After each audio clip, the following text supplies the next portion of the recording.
అదరకొట్టే కారం రంగు రుచి ఆచి కారం పొడి. యూనియన్ బడ్జెట్ 2026లో ప్రభుత్వం బంగారంపై కీలక నిర్ణయం తీసుకుంది. గోల్డ్ అమ్మకాలపై ట్యాక్స్ విధిస్తూ కొన్ని సవరణలు చేసింది. ఎలాంటి గోల్డ్పై పన్ను విధిస్తుంది? ఈ కొత్త రూల్స్ ఎప్పటి నుంచి అమల్లోకి వస్తాయో ఈ స్టోరీలో తెలుసుకుందాం. ప్రస్తుతం గోల్డ్ ధరలు భారీగా పెరిగిపోతున్నందున పెట్టుబడి పెట్టేందుకు చాలా మంది ఆసక్తి చూపుతున్నారు. మరికొందరు తమ దగ్గర ఉన్న బంగారాన్ని అమ్మేందుకు ప్రయత్నిస్తూ ఉన్నారు.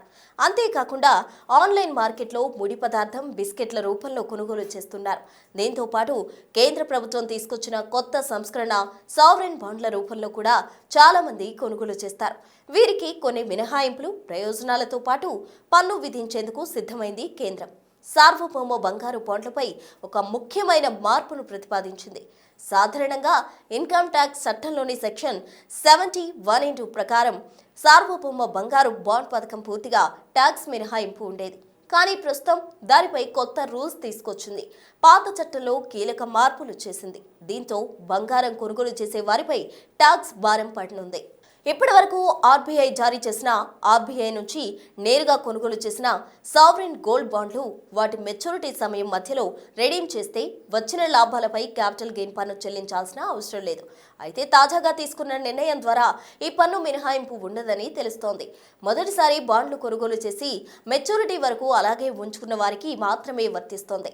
మధ్యలో విత్డ్రా చేసుకుంటే ఇన్వెస్ట్ చేసిన డబ్బులు ప్రస్తుతం విత్డ్రా చేసుకునే డబ్బుల మధ్య ఉన్న వ్యత్యాసంపై పన్ను విధించేందుకు సిద్ధమైంది. అంటే కొనుగోలు చేసినప్పుడు ఉన్న తేదీ నుంచి మెచ్యూరిటీ తేదీ వరకు ఆ బాండ్లు విత్డ్రా చేయకుండా అలాగే ఉంచుకోవాలన్నమాట.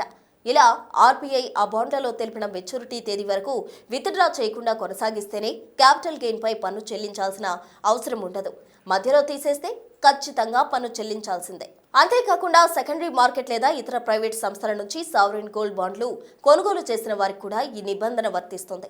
వీళ్ళు ప్రైవేట్ సంస్థల నుంచి కొనుగోలు చేసినప్పుడు మెచ్యూరిటీ తేదీ కంటే ముందే రెడీమ్ చేసినప్పుడు ఈ పన్ను మినహాయింపు పొందలేరని స్పష్టం చేసింది. ఈ మార్పు 2026 ఏప్రిల్ 1 నుంచి అమలులోకి వస్తుందని తెలిపింది. అంటే 2026-27 ఆర్థిక సంవత్సరం తరువాత నుంచి అమలవుతుందని అర్థం.